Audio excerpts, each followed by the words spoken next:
Dear students, आपको economics में मैं Indian economy on the eve of independence को एक शॉर्ट में समझाने की कोशिश करता हूँ। जहाँ एक बुक है, उसमें कुछ रिटन कंटेंट्स है, उसको मैं थोड़ा अपने ऑडियो से और एग्जाम्पल से समझाने की आपको कोशिश करता हूँ। The very first chapter of Indian economic development. तो इसमें सबसे पहले टॉपिक है state of agriculture on the eve of independence.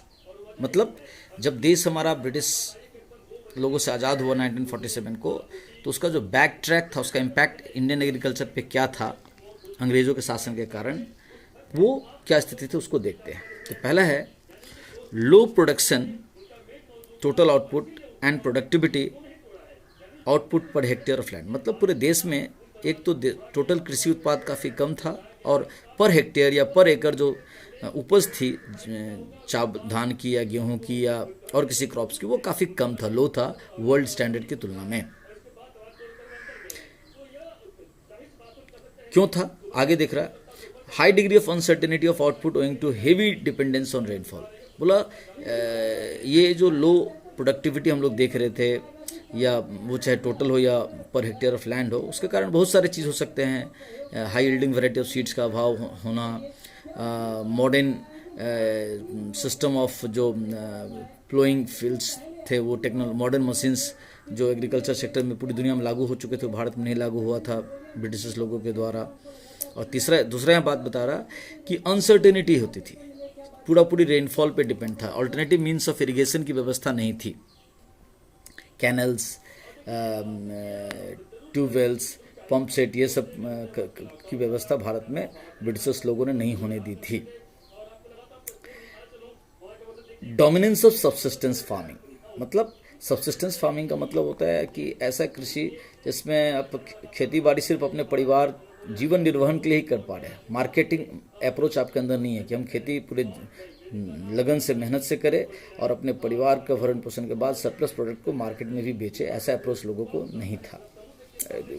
Condition भी डिफ़िकल्ट था, क्योंकि इरिगेशंस का प्रॉपर अरेंजमेंट नहीं था, high yielding variety of seeds भी नहीं थे, उस पर से ब्रिटिशर्स लोग को फोर्स करते थे वही खेती करना पड़ता था। अगला, a big economic divide between owners of the soil and tillers of the soil. मतलब लैंड के असली ऑनर्स तो ब्रिटिशर्स लोगों ने बना दिया था हर रीजन में लैंडलॉर्ड्स को, जमींदारों को। तो जमींदार और ब्रिटिशर्स का लाइफ काफ़ी लग्जरी होता था, काफ़ी ऐसो आराम की ज़िंदगी वो जीते थे। जो फार्मर्स वो लैंड रेवेन्यू ग्रुप में पैसा कमाते थे, इनकम करते थे। लेकिन जो टीलर्स ऑफ द लैंड होते थे, फार्मर्स होते थे, पीजेंट्स होते थे, उनका जीवन काफ़ी डिफ़िकल्ट होता था। वो डेब्ट ट्रैप में फंस जाते थे। वो कभी अपने जीवन काल में गरीबी से, भुखमरी से, क्या कहते उसको, कर्जा के चक्र से बच नहीं पाते थे। हर साल उनका आउटपुट, शायद ही कोई साल होता था जिस साल की उनका आउटपुट इतना अच्छा साउंड हुआ हो कि पुराने डेब्ट भी क्लियर कर दिए, लैंड रेवेन्यू भी अच्छा से दे दिया और अपना घर भी ढंग से चला लिया। Small and fragmented holdings. और जो परिवारों के पास जो ज़मीन थी, वो पारिवारिक बंटवारा होने के कारण ज़मीन छोटे छोटे टुकड़ों में बंटता जाता था, और उस छोटे टुकड़े में खेती करने में और अलग अलग जगह बंटा। कुछ ज़मीन सपोज़ कीजिए आपके घर से 2 किलोमीटर नॉर्थ में, तो कुछ 1 किलोमीटर साउथ में, तो कुछ 500 मीटर ईस्ट में है, तो कुछ वेस्ट में है। इस तरह से आपका ज़मीन एक ही जगह नहीं था, अलग अलग जगह था। तो इससे भी फार्मर्स को काफ़ी मेहनत करना पड़ता था, और सारा ज़मीन एक जगह नहीं होने से उनको अपने ज़मीन में उगे हुए क्रॉप्स को प्रोटेक्शन दे पाना, केयर कर पाना उतना संभव नहीं हो पाता था। अगर एक जगह जाए तो दूसरे जगह में कुछ चोरी हो जाए, पशु नष्ट कर दे, etcetera. Land revenue system which led to exploitation of the farmers. और लैंड रेवेन्यू सिस्टम ऐसा रखा गया था जिसमें ब्रिटिशर्स प्रेशर बनाते थे लैंडलॉर्ड्स के ऊपर, जमींदार के ऊपर, और जमींदार प्रेशर बनाते थे टीलर्स ऑफ द लैंड, यानी कि पीजेंट्स, फार्मर्स या गरीब किसान के ऊपर जो एक्चुअली में खेती करते थे। तो फार्मर्स और उनको ब्लैकमेल किया जाता था कि अगर आप ठीक से नहीं करोगे तो आपसे छीन ली जाएगी ज़मीन, दूसरे को दे दी जाएगी। तो लैंड रेवेन्यू सिस्टम का प्रेशर एक तरह से टीलर्स ऑफ द लैंड फेस करते थे, जिसका मज़ा ज़मींदार, लैंडलॉर्ड्स और ब्रिटिशर्स लेते थे। बट फार्मर्स के जीवन में टॉर्चर, सफरिंग्स, और पॉवर्टीनेस ही था। Forced commercialisation of agriculture based on advance payments to the farmers to grow specific crops. मतलब ब्रिटिशर्स लोगों ने बहुत सारे इलाका में, जैसे इंडिया के बिहार में जो चंपारण था, एक्सेप्ट एग्जाम्पल के तौर पर बताया कि फार्मर्स को फोर्स करते थे लैंडलॉर्ड के थ्रू से कि उनको इंडिगो की खेती या जूट की खेती या कॉटन की खेती ही करने बोलिए, वो वहाँ पे पैडी या वीट या पल्सेस की खेती नहीं कर सकते। इस तरह से ये जो फोर्स्ड कमर्शियल क्रॉपिंग की खेती करनी पड़ती थी बार बार, इससे जो सॉइल का जो नेचुरल जिस चीज़ के प्रति वो वहाँ की सॉइल होती थी उसका वो यूज़ नहीं कर पाते थे और लेस प्रोडक्शन होता था ज़्यादा ज़मीन से, बट मजबूरी में करना पड़ता था। अगला टॉपिक है हमारा state of industry on the eve of independence, principal observations. Agriculture की स्थिति देख लिए कि क्या बदतर स्थिति थी। शॉर्ट में देखते हैं कि इंडस्ट्रीज़ की क्या स्थिति था जब अंग्रेज़ भारत छोड़ के गए थे, तो हेरिटेज में क्या देखे गए थे। Discriminatory tariff policy of the state British government which led to decay of Indian industry. मतलब ब्रिटिशर्स लोगों ने इस तरह की टैरिफ पॉलिसी, टैक्स स्ट्रक्चर्स बना के रखे थे कि कोई इंडियंस इंडिया में अगर कोई इंडस्ट्री शुरू करे तो उसको तरह तरह के टैक्स रूल्स रेगुलेशंस में फंसा करके, परेशान करके उसको इंडियन अपना कुछ प्रोडक्शन करने से डिमोटिवेट करते थे, लीगली हैरेस करते थे और इस तरह से इंडियन इंडस्ट्री को नहीं खड़ा होने दिया। सिर्फ वो चाहते थे कि इंडियंस लोग ट्रेडर बन के रहे और ब्रिटेन के बने हुए जो इंडस्ट्रियल रिवोल्यूशन के कारण जो गुड्स हैं उसके इंडियन बिजनेस कम्युनिटी या इंडियन पॉपुलेशन उसको इंपोर्ट करे ब्रिटेन से और उसको पूरे देश में सिर्फ सेलिंग का काम करे, यानी ट्रेडिंग कम्युनिटी वो बनाना चाहते थे इंडियंस को। मैन्युफैक्चरर कम ट्रेडर कम रिटेलर नहीं बनाना चाहते थे, वो चाहते थे कि पूरा इंडिया सिर्फ ट्रेडिंग कम्युनिटी रहे, वो होलसेल रिटेल का काम करे लेकिन मैन्युफैक्चरिंग ब्रिटेन के जिम्मे छोड़ दे। Disappearance of princely courts which used to encourage the production of Indian handicrafts. हाँ, भारत आपको पता है पूरा दुनिया में कॉटेज इंडस्ट्री में टॉप पे था। उसी कॉटेज इंडस्ट्री के बल पर हम दुनिया की एक नंबर इकोनॉमी थे। कॉटेज इंडस्ट्री का मतलब होता है कि हर परिवार, हर विलेज सेल्फ सफिशिएंट था और प्राय हर परिवार को कुछ ना कुछ उद्योग धंधा, कुछ ना कुछ अपना रोजगार था जिसको करके वो अपना परिवार का भरण पोषण करते थे। जैसे अगर आपके गांव में सपोज कीजिए 50 या 60 परिवार तांती कम्युनिटी से, वीवर कम्युनिटी से, तो वो लोग कपड़ा बनाते थे। अगर 10 या 15 घर डोम कम्युनिटी का है तो बांस से बने बर्तन बनाते थे। अगर 4 या 5 माली परिवार है तो फूल आदि से रिलेटेड काम करते थे। तो हर कम्युनिटी अपना अपना छोटा छोटा काम कर करके और रोज़गार करते थे और उनके बने हुए गुड्स बड़े बड़े ट्रेडर परचेज करके विदेशों में एक्सपोर्ट करते थे। लेकिन और ऐसे हैंडमेड बने हुए गुड्स को जिसको जो इंडियन आर्टिसंस थे, जिसको इंडियन हैंडीक्राफ्ट इंडस्ट्री का भी प्रोडक्ट कहा जाता था, उसको अब राज दरबार लोग प्रमोट नहीं करते थे ब्रिटिश प्रेशर के कारण। ब्रिटिशर्स लोगों ने इंडियन जो छोटे छोटे प्रिंसली स्टेट थे या लैंडलॉर्ड थे उनको प्रेशर डाला कि आप इंडियन लोकल प्रोडक्ट को डिसकंटिन्यू करोगे और हर जगह की इन्वायरमेंट बनाओगे, ब्रिटेन से बने हुए गुड्स कैसे बिके। Competition from machine made products which led to the fall in demand for the Indian handicrafts. और देखिए, जैसे ही एक तो इधर लीगल तरीके से, साइकोलॉजिकल तरीके से, पॉलिटिकल प्रेशर से लोगों को इंडियन मेड, इंडिया में गुड्स प्रोडक्शन होने ही नहीं दिया, और दूसरी तरफ तुरंत ब्रिटेन से बने हुए गुड्स को, जो मशीन से बना हुआ गुड्स था, जो देखने में अच्छा पैकिंग अच्छा था, टिकाऊ था, काफ़ी फिनिशिंग उसका काफ़ी अच्छा था, वो भारत में ढुकने के बाद इंडियन हैंडीक्राफ्ट्स गुड्स इंडस्ट्री और चौपट हो गया। New patterns of demand which further contributed to the fall in demand for the Indian handicrafts. ये इसलिए कह रहा है कि चूंकि ब्रिटिशर्स लोग इंडियन मेड गुड्स को बैन कर दिए थे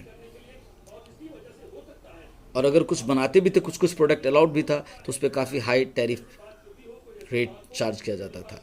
तो ब्रिटिश, इसके कारण इंडियन प्रोडक्ट्स काफ़ी महंगा हो गया था कॉटेज इंडस्ट्री का या हैंडीक्राफ्ट इंडस्ट्री का बना हुआ। इससे लोगों ने और ब्रिटिशर्स लोग इंडियन गुड्स किसी को यूज़ करते देख लेते थे तो उनके खिलाफ लीगल एक्शन भी लेते थे।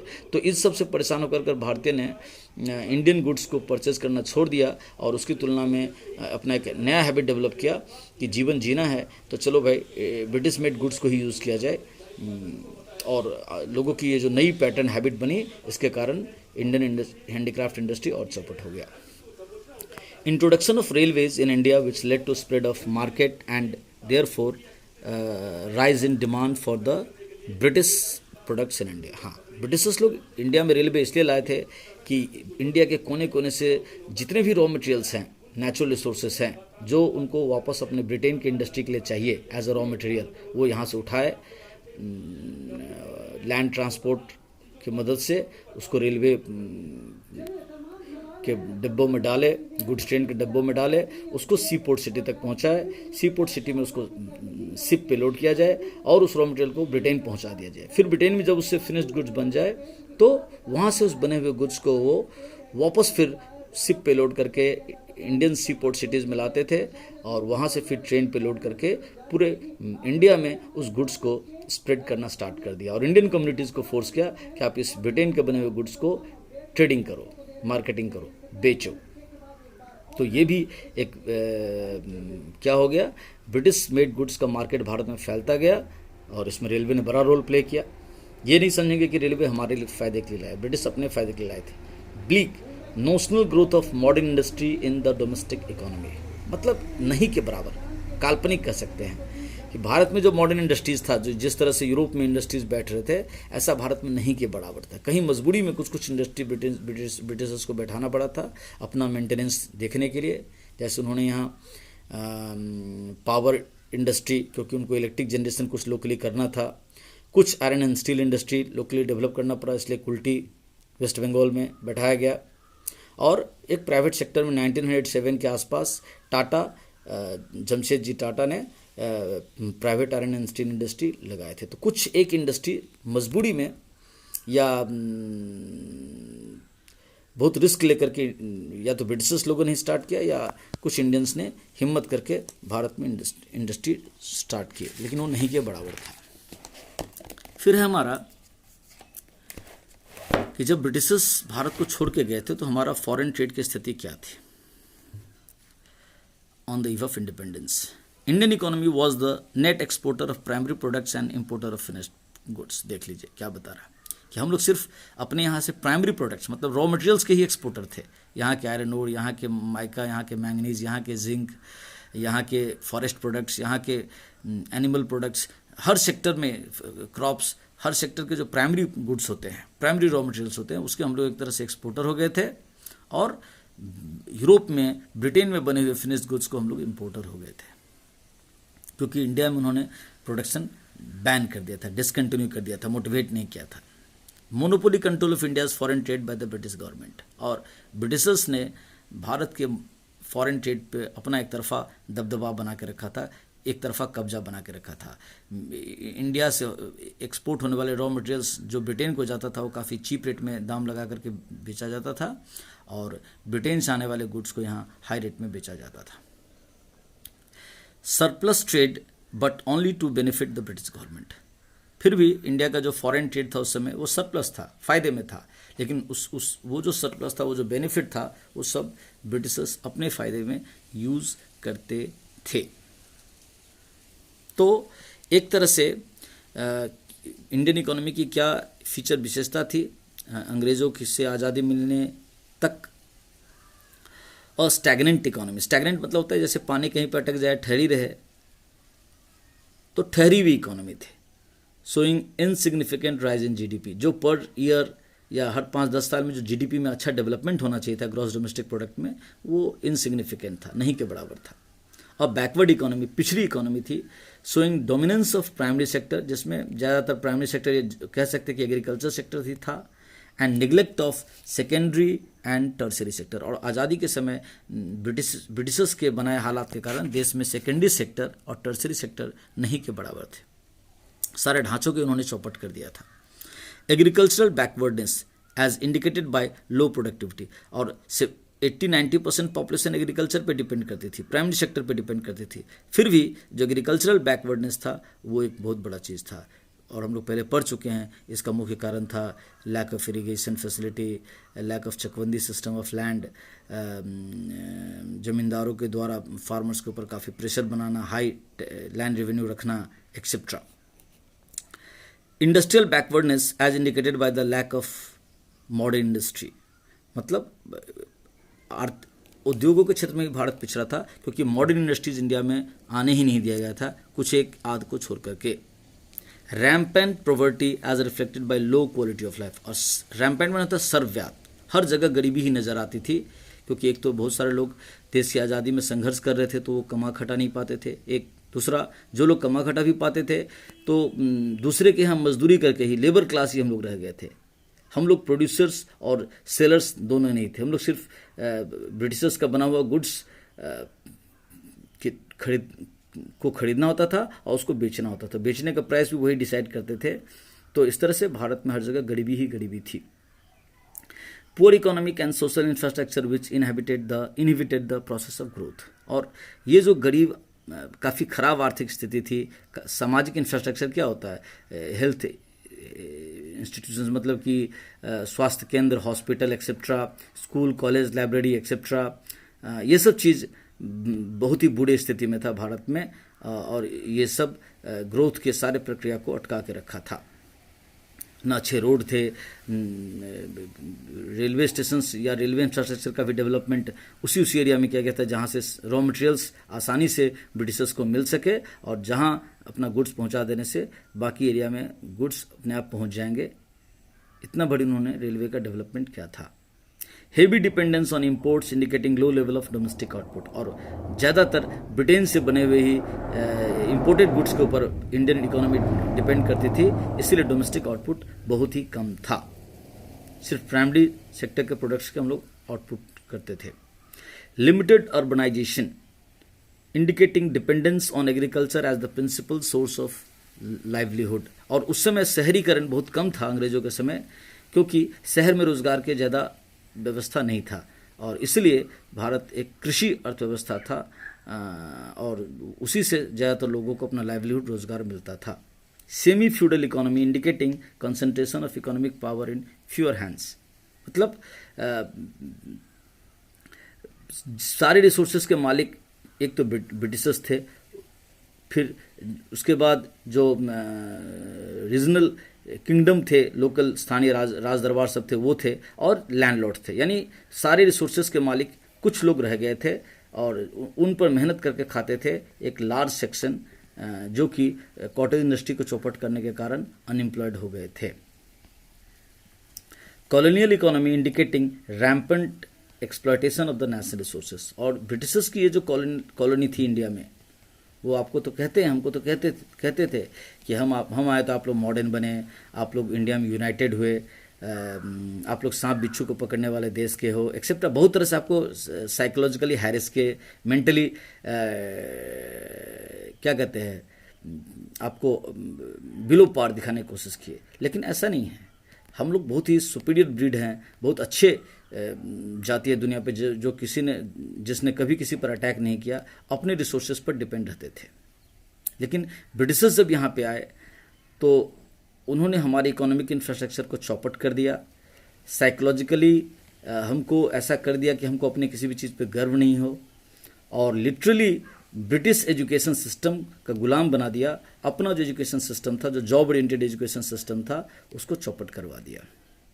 और ऐसा होता था कि अगर कोई ब्रिटिश सिस्टम से 10, 12 या ग्रेजुएशन पास कर जाए तो उसे अपना खेती बाड़ी करने में, अपना पुश्तैनी काम करने में बड़ा ही बुरा लगता था, उस काम को हीन मानने लगा था। इससे क्या होता था, घर बैठे पढ़े लिखे बेरोजगारों की संख्या बढ़ने लगी। तो ये ब्रिटिशर्स अभी भी आप देखते होंगे कि हम में से कोई अगर पढ़ लिख ले तो खेती का काम करे या कुछ करे तो मीडिया भी उसको दिखाती है टीवी में कि अरे देखो ये तो क्या कहते हैं, पढ़ लिख करके ये काम कर रहा है। ये नहीं दिखाते कि रोज आदमी के पास जो हुनर है, एक होता है कि हम डिग्री लेते हैं, एक होता है कि काम करते करते सीखना। तो काम करते करते अगर हम जो चीज़ सीख लेते हैं वो काम क्यों नहीं कर सकते। बेरोजगार बैठे रहने से तो किसी भी तरह से श्रम करके कमाना होता है। लेकिन ब्रिटिशर्स की ये चाल कि इंडिया का जो पुराना हजारों लाखों वर्ष का जो सेटअप है उसको हमको चौपट करना है, उसमें वो कामयाब रहे और यहाँ के सारे नेचुरल रिसोर्सेज को उन्होंने एक्सप्लॉइट करके अपने ब्रिटेन की इंडस्ट्री को फीड किया और वहाँ से बने हुए गुड्स को पूरी दुनिया भर में बेच करके खूब पैसा कमाया। तो ये चैप्टर ख़त्म होता है। शॉर्ट में मैंने समझाया, अपने बुक्स में थॉरली रीडिंग करें, समझे। इससे पहले भी नोट्स आपको भेजा गया, उस चीज़ को समझे। Thank you.